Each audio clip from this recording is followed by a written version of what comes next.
Да, се враќаме во студиото. Тука е професорот Благој Цонев, со него разговараме за политичката, за безбедносна ситуација. Професоре, дојдовме некако и до Украина, до војната која се уште трае.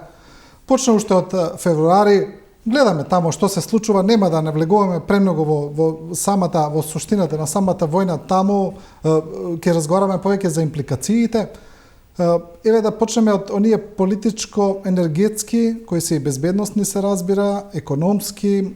Се чини дека стратегијата на Путин за ставање на Европа во една тешка позиција пред почетокот на зимата не успеа, бидејќи според оно што го гледаме, дека Европа ги набави потребните количества на газ и на нафта, веќе оние бродови со течен газ кои доаѓаат од Соединетите Американски држави се враќаат, бидејќи нема потреба веќе, сите складишта се полни. Цените на нафтата и на газот се стабилизираа, значително падна, па ако Путин не успеа на војно поле и ако се зборуваше дека газот пред се и нафтата се негови најсилни оружја, излезе дека и тие не се толку силни колку што се мислеше. Па, да, у суштина Путин мислеше дека со тоа што енергетски ќе ја подчини Европа, Европа ќе се оттргне од Соединетите Американски држави и на тој начин ќе успее да ги изолира американците. Гледаме дека дипломатски Русија е тотално блокирана. Никој не сака да има никакви односи со Русија. Сега моментот е дека имаме многу интересна улога на Турција во однос на тоа посредувањето кое што се случува. Особено се повеќе ќе се зацврстува улогата на Турција за достапноста на азербеџанскиот и на катарскиот газ до Европа. И видовме дека постојат солуции кои што не се само Русија за Европа. Може да се поскапи, меѓутоа за просечен германец, просечен французин, тоа воопшто нема да направи разлика. За нас, просечните македонци, се разбира, ние ги осетивме сметките за струја веќе, кога ние воведоа тарифата за пренос на електрична енергија или како и да се вика таму. Меѓутоа, она што успеа Руската Федерација да го направи е повторно да се оддалечи од Европа. Јас мислам дека минатиот пат и кај вас го кажав, Русија сега се труди со цела сила да докаже дека се уште е сила, дека е светска сила, меѓутоа Русија не може да докаже ни дека е веќе регионална сила, бидејќи 44 милиони украинци успеа да застанат против 130 или 150 милиони руси. 44 милиони украинци, се извинувам.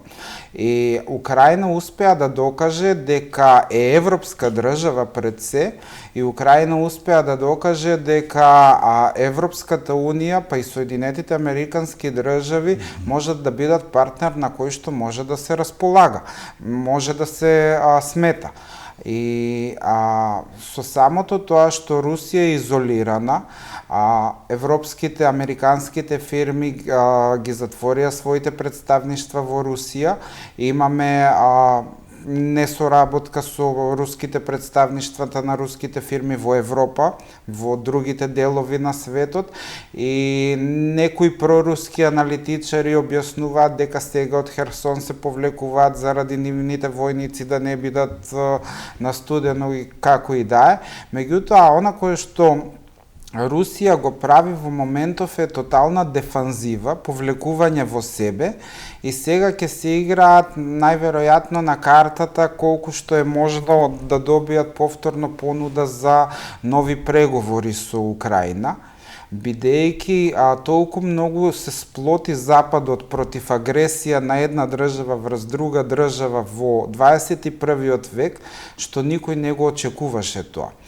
А од друга страна, проруските аналитичари постојано укажуваат дека дури ниту една четвртина од државите во светот немаат воведено ембарго на Русија и немаат блокада на Русија економска воведено.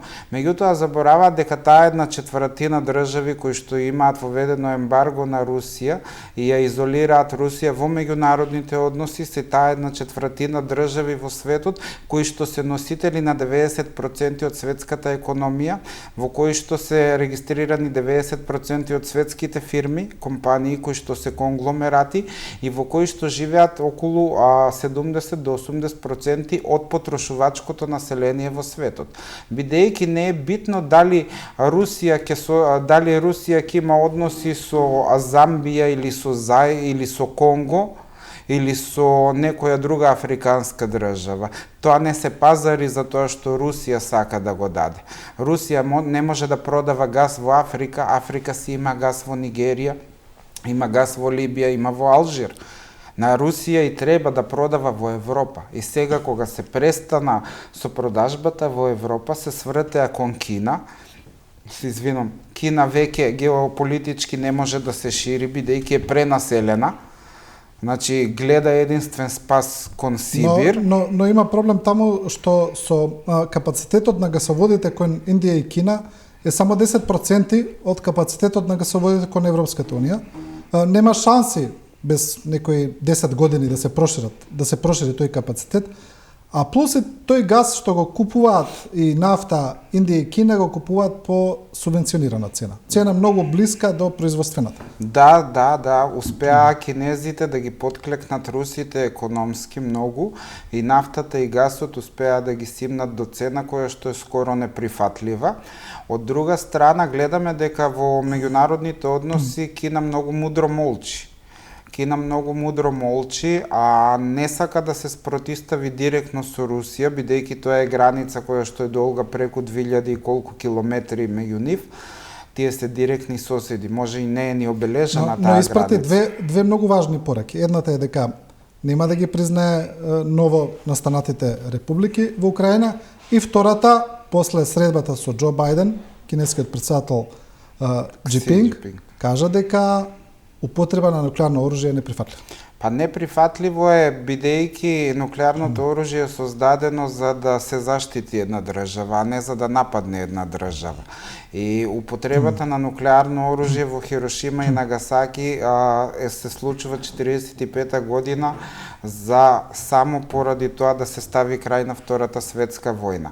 Другиот момент е дека Кина никој пат нема да прифати едно признавање на тие 4 региони и републики, бидејќи ќе си создаде повод за признавање на сепаратизмот кој што они го нарекуваат на Тајван, кој што е технолошки гигант во моментов.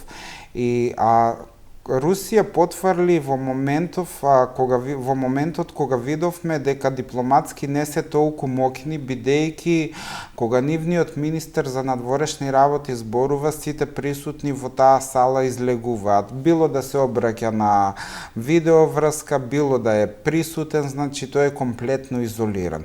Вие да го изолирате министерот за надворешни работи на најголемата по територија држава во светот, која што е најбогата со ресурси во светот и која што требаше да биде втора светска воена сила по сите кажувања, се градеше тој мит, тоа значи дека ви треба многу храброст. А храброста доаѓа не само од Соединетите Американски држави, храброста доаѓа и од Европа. Европа свати дека доколку денес Русија влезе во Украина, утре ќе посака да влезе во Полска.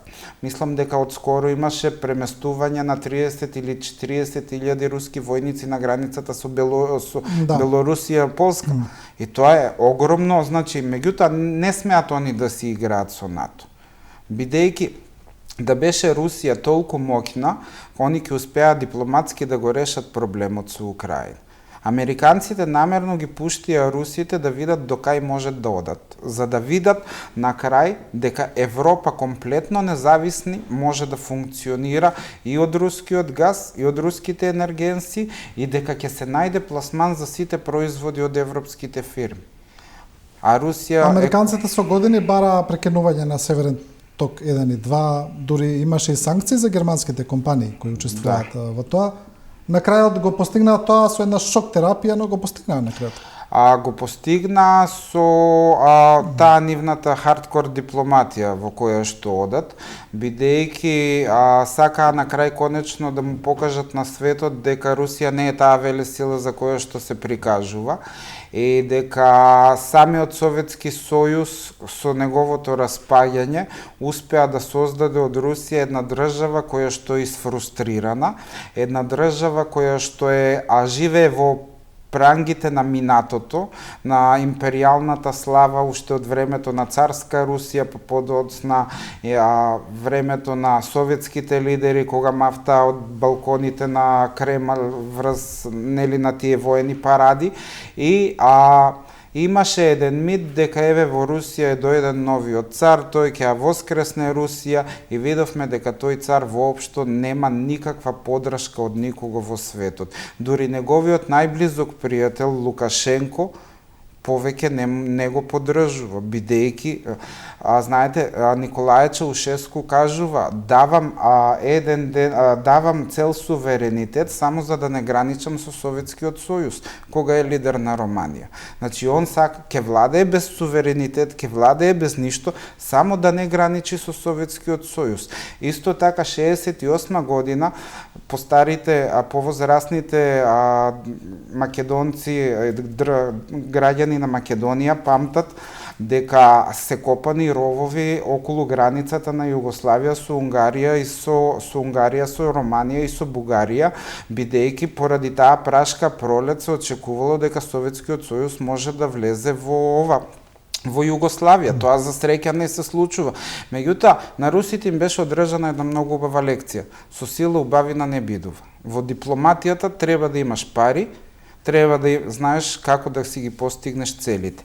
Ние немаме пари, ние сме мала држава и мора секој пат да се држиме на страната на оној кој што низ историјата е докажано дека е победник. А победник секој пат е демократијата. Победник секој пат се оние кои што цивилизирано успеваат да седнат на маса. Да. Добро, професоре Цонев, ви благодарам за ова гостување. Ви благодарам и на вас. И со ова интервју со професорот Благој Цонев го завршуваме и ова Студио 10. Почитувани, ви благодараме на вниманието и довербата. Останете со програмата на Телевизија 24.